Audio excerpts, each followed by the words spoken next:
The old man's soup had been sitting in front of him for 11 minutes before he touched it. The waiter had been watching from the service station near the east wall, the one between the kitchen pass-through and the table with the broken leg that nobody had reported yet. He had watched the old man come in at 12:07 p.m., hang a navy blue cap on the hook beside the window. The same cap. Every Sunday for the past 3 months, pull back the chair with both hands and sit down with the careful precision of a man who had learned not to trust his knees. He had ordered the egusi soup and eba without looking at the menu. He never looked at the menu. And then he had sat, hands folded on the table, watching the door. He was not waiting for anyone. The waiter had understood that from the third Sunday. The man was not waiting for anyone. He was watching the door the way some people watch a fire, not because they expect it to change, but because it had already changed everything. The soup cooled in the bowl. The old man did not reach for it. What the waiter did not know, what none of the staff at Bonsa's table on Odoi Mensa Street in Cantonments, Accra, knew, was that the man had not spoken to his son in 6 years, 3 months, and 14 days. What the waiter did not know was that the cap on the hook had been purchased by a woman who was no longer alive, and that the restaurant was the last place she had eaten before the diagnosis, and that the old man came every Sunday, not to eat, but to sit in the chair she had sat in and feel. For 1 hour, like the distance between them was only a table, and not a whole universe he did not know how to cross. He finally asked the old man why on the 4th Sunday of November, at 12:18 p.m., and what he learned that afternoon changed the direction of both of their lives in ways that neither of them had the language for yet. His name was Emmanuel Kwadwo Asante Boateng. He was 73 years old, 61 kilograms, down from 71 in the 18 months since his wife had died. The weight leaving him the way heat leaves a coal pot after the fire has been put out, slowly and without drama. He wore the same thing every Sunday, gray trousers pressed with a crease so sharp it looked deliberate, a white shirt that had been ironed in the morning and buttoned to the collar, and the navy blue cap his wife Constance had bought him from a market stall in Osu 11 years ago, on a Saturday in March, because she had seen him look at it twice and decided that a man should have the things he looks at twice. He had been a structural engineer, 41 years with Owusu Boateng and Partners, the firm he had joined as a junior draftsman in 1978 and left as senior partner in 2019. He had designed the load-bearing systems for 11 public buildings, 3 bridges, and a secondary school in Kumasi that still carried his small, handwritten notation in pencil on the original drawings, a habit from the early years that no one had ever told him to stop. He lived 11 minutes away, at the top of a building on Ni Norte Ababio Lane, in a flat that had been organized by Constance over 34 years into something that functioned as a document of a life shared. Her reading glasses were still on the side table. He had moved them once, on a Tuesday in March, and spent the rest of the evening walking back and forth from room to room without finishing any of the things he started. After that, he had put them back, exactly where they had been, and had not moved them again. He had one son, Kofi, 44 years old, living in Atlanta, Georgia, working as a financial analyst for a company whose name Emmanuel had written in his address book in blue biro and never dialed. They had stopped speaking after the funeral. Not a dramatic falling out. No shouting, no accusations, no slammed doors. Just a phone call that ended on the wrong note. Kofi had said, "I know you're fine. You're always fine," and a silence that had grown over the following months into something too large and too formed for either of them to know how to move around. Emmanuel did not think of himself as a man who was lonely. He thought of himself as a man whose company had changed in composition. This was a distinction that mattered to him, and that he had not shared with anyone. The dignity he carried was not the kind that announced itself. He carried it in small actions. The pressed crease in the gray trousers. The way he thanked every person who brought him anything with a specificity that matched what they had brought. The way he folded his napkin across his lap before he touched his food. The way he set his phone face down on the table because he believed looking at a phone while eating was a kind of small dishonesty. A pretense that you were in two places when you were only in one. He had been coming to Bonsa's table for 3 months and 4 Sundays. In that time, he had eaten egusi soup and eba on 11 of those Sundays, and groundnut soup on 2. He had tipped the exact same amount each time, 8 cedis, folded once and placed under the edge of the bowl. He had not once spoken about himself. The waiter's name was Ni Arma Osei. He was 26, originally from Tema, the second of 4 children, and had been working at Bonsa's table for 2 years and 7 months, first as a runner, then as a full waiter once the owner, Madame Bonsa, had watched him handle a table of 8 university professors who had been arguing about something in the government with enough patience and precision that she had promoted him on the spot and given him the East section.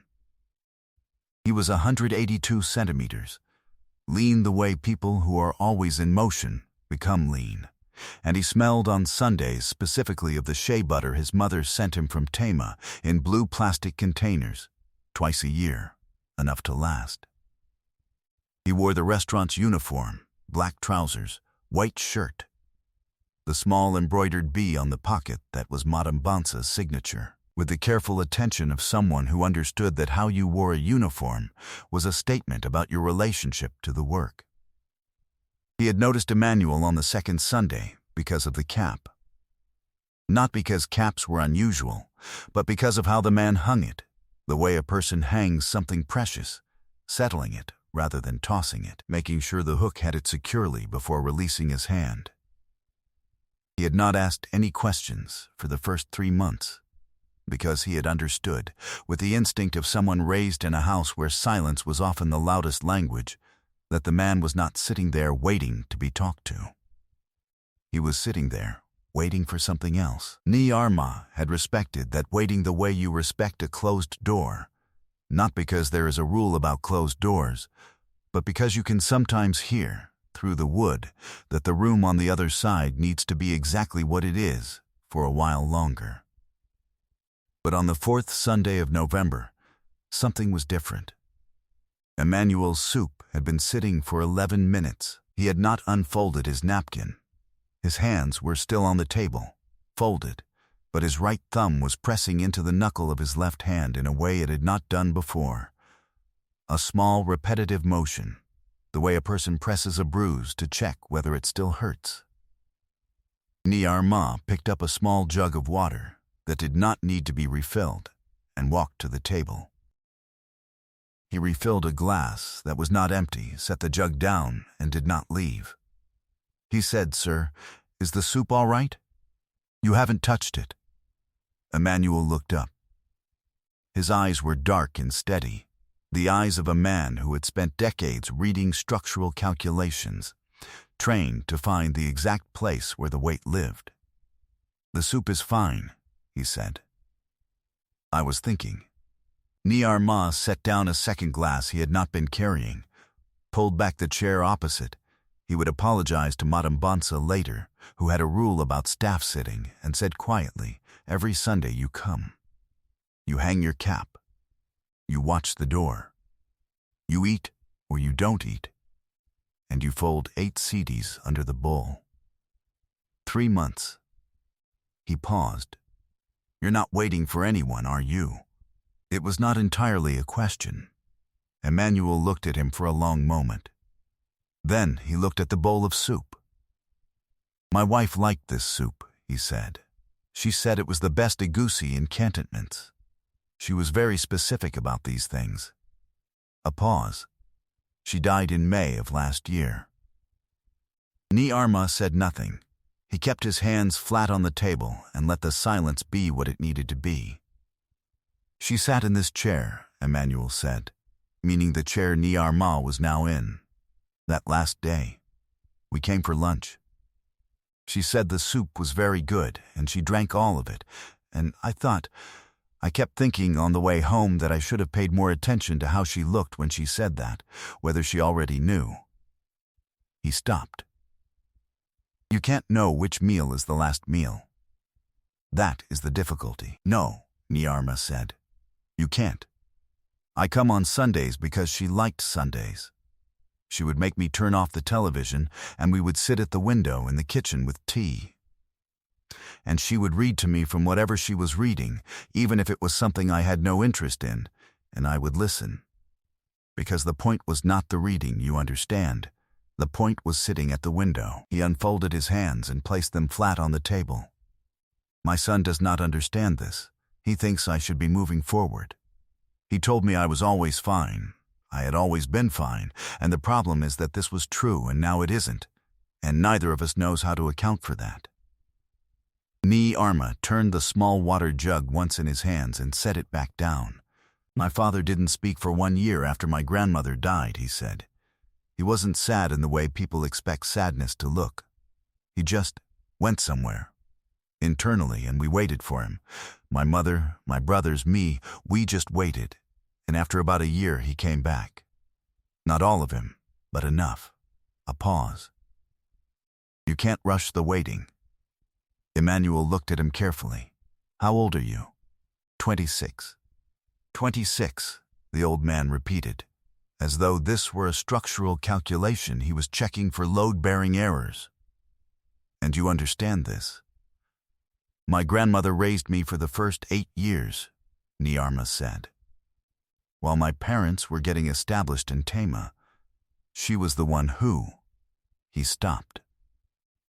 Yes, I understand this.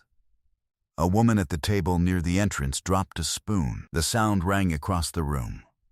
Neither of them moved. If you have been in the presence of an old grief being named for the first time in a long time, you will recognize what Niar Ma saw in Emmanuel's face then. Not relief, not release, but the specific relaxation of a man who has been holding a door closed for a very long time and has just been told, quietly, that he may set down his hand. Subscribe now if this story is already sitting somewhere in your chest, because what Emmanuel Kwadwo Asante Boateng does next is something I don't want you to miss. Niar Ma warmed the soup in the kitchen and brought it back without being asked. Emmanuel ate it this time. He ate slowly and with the attentiveness of a man eating a thing that mattered. When he set down his spoon, he said, "My son calls." I let it go to voicemail. Every time? Most times. I listen to the message. He doesn't say much. He says he's calling to check in. He says work is fine. A pause. He doesn't know what to say to me. And I don't know what to say to him. And so we both say nothing, but in slightly different ways. What would you say, Niar Ma asked, if you knew he could hear it? Emmanuel was quiet. The restaurant had thinned out around them. It was past 2 o'clock. The lunch rush settled into the slower drift of the Sunday afternoon. A few tables of families finishing. A man at the corner reading a newspaper. The light through the window behind Emmanuel was that specific quality of a cross Sunday afternoon light, amber and thick, that sits on things like it is trying to remember them. I would tell him that I'm not fine, Emmanuel said, and that I know he's not fine either, and that I think we have been waiting for the other one to say this first, and I think we have both been waiting so long that we have forgotten that one of us simply has to go first. Niar Ma looked at the phone lying face down on the table. Why is your phone face down, sir? Emmanuel's mouth shifted. Not a smile exactly, but the near relative of one. My wife's rule. No phones during a meal. A man should be in one place. She sounds like someone worth knowing. She was, Emmanuel said. She was the most specific person I have ever met. She had opinions about soup and about architecture and about the right way to fold a shirt, and she had opinions about me. He touched the edge of the bowl. She would have said I was being stubborn. She would have said Kofi is frightened, not absent. She had a way of translating people for me that I did not know I depended on until there was no translation. He reached for his phone. He turned it over. He looked at it for a moment.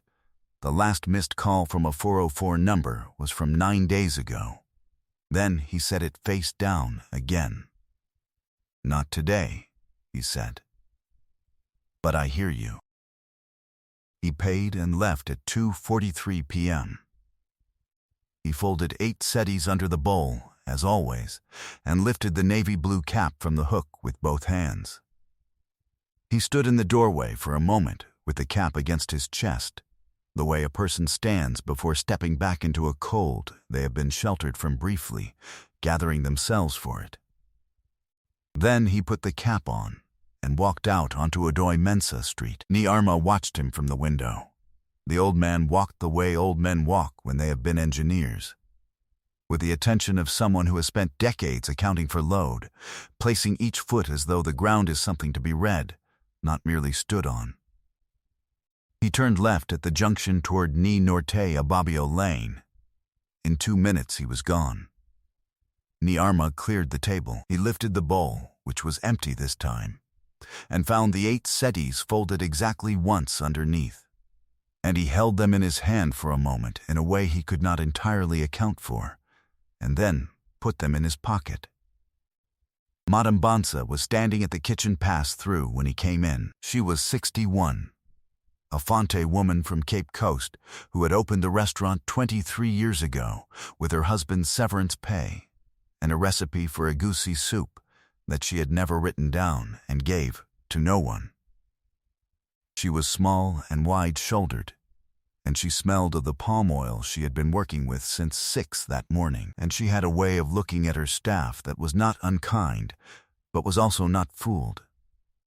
She said, "You sat down." Niarma said, "I did." "He comes every Sunday," she said. "I have been watching him for months. You knew why he was coming?" Madame Bansa looked at him for a moment. "I knew someone who needed soup more than they needed soup," she said, which was not as oblique as it sounded. She turned back to the kitchen. "Don't make a habit of sitting with customers. But don't not do it either." She said this the way a person states a principle they have spent years arriving at. "You'll learn the difference." Niarma thought about this for the rest of the afternoon and most of the following week. He thought about the thumb pressing into the knuckle. He thought about the cap placed on the hook like something precious. He thought about the sentence, "I think we have been waiting for the other one to say this first." He thought about his father, who had gone somewhere internal for a year after his grandmother died, and about the waiting his family had done, and about how his grandmother had told him once, when he was 7 years old, sitting on the steps of her house in Tema with a mango half-eaten and going brown in his hand, "Ni, the loneliest people are not the ones nobody loves. They are the ones nobody has asked about lately." She had said it in Ga, and he had understood it the way children understand things, before language, as a physical sensation, the way you understand heat. He thought about that sentence a great deal in the week between Sundays. He came the following Sunday at 12:07, same as always. He hung the navy blue cap on the hook and pulled back the chair with both hands. This time he unfolded his napkin immediately and laid it across his lap before he sat fully down. And Niarma, watching from the east wall, noticed this.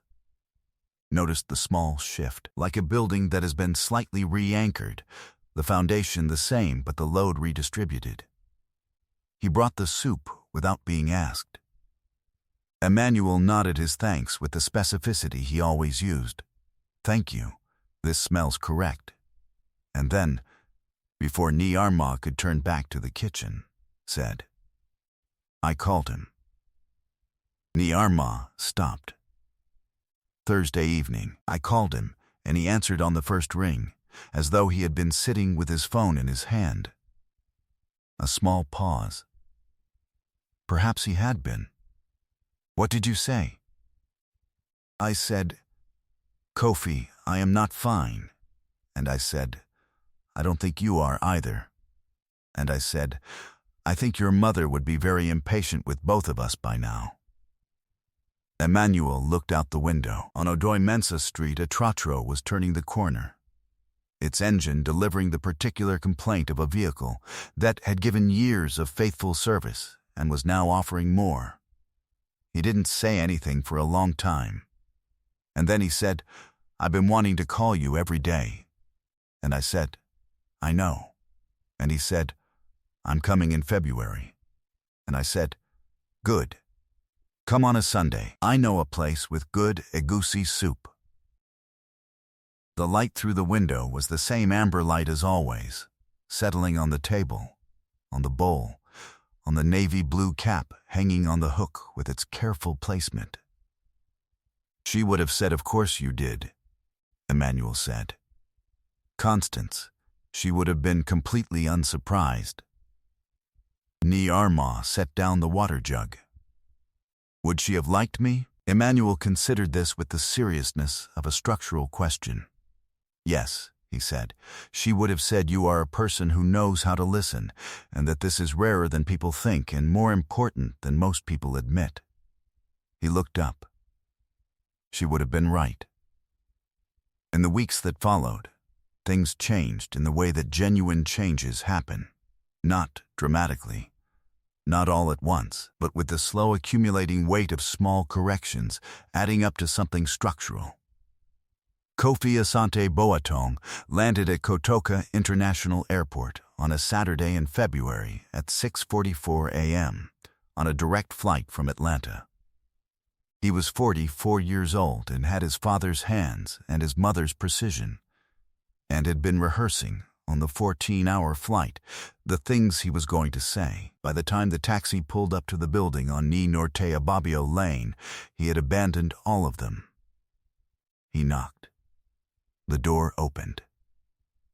His father was wearing the gray trousers and the white shirt, and behind him the flat was exactly as Kofi remembered it. Constance's reading glasses on the side table, the books organized by subject, the window in the kitchen that looked out onto the courtyard where the bougainvillea had grown 3 feet since the last time Kofi had seen it. Neither of them said the rehearsed things. Emmanuel put water on for tea, and Kofi sat at the kitchen table, and they sat at the window the way Emmanuel had described, together in a specific place with no television. And for a while, they did not need to say much at all. The following Sunday, they came to Bansa's table together. Kofi sat in the chair Niarma had sat in on that November afternoon, the chair Constance had sat in on the last lunch before the diagnosis. Emmanuel hung the navy blue cap on the hook and sat across from his son and ordered 2 bowls of egusi soup and eba without looking at the menu, and Kofi looked around the restaurant with the particular attention of a person trying to understand a place that has been important to someone he loves. Niarma brought the soup. Emmanuel looked at his son and then looked at the waiter and said, "Kofi, this is Niarma. He is someone who knows how to listen." He said it with the precision of a man making a structural notation. Permanently, Niarma nodded. He did not say he was just a waiter. He did not deflect. He said, "Your father is a man worth listening to." And then he went back to the east wall and let the table be what it needed to be. There is a particular kind of loneliness that does not announce itself because it lives inside dignity. It wears pressed trousers. It thanks people precisely. It places its phone face down because it is keeping a rule that no longer has anyone to share it with. From the outside, this loneliness looks like composure, and because it looks like composure, people leave it alone. They assume it is managing. They assume it is fine. Emmanuel Kwadwo Asante Boateng was not fine. He was carrying, for 18 months, a grief too large and too quiet to put into a phone call, and a distance from his son that had grown not from anger, but from two people who loved each other and did not know which one of them was supposed to move first. What Nyarma gave him was not a solution. A 26-year-old waiter from Tema cannot solve a father's grief. He gave him something smaller and more important. He sat down, uninvited, at a table where a man had been invisible for 3 months. And he made him visible. He asked a real question and stayed for the real answer. He refilled a glass that was already full, which is the oldest form of excuse to stop and be present. Some of what is broken in a person cannot be fixed by anything large. It needs something the size of a question asked on a Sunday afternoon, in a restaurant with amber light and cooling soup, by someone who was paying enough attention to notice the thumb pressing into the knuckle. You have probably sat at a table like that yourself, not in Accra. Maybe in a different city, a different restaurant, a different configuration of grief. You have probably been on one side of a silence that was asking to be broken. You have probably been the one pressing on the bruise to check if it still hurts. If you were the person sitting across, what would you have done? Would you have walked by? Would you have refilled the glass and turned back to the kitchen? Or would you have set down something you were carrying, uninvited, and asked the question that the room needed someone to ask? Leave your answer in the comments. I want to read what you carry into that moment. Subscribe for more stories about quiet people doing things that matter. People the world walks past without stopping, and the small questions that change the whole direction of a life. I'll see you in the next one.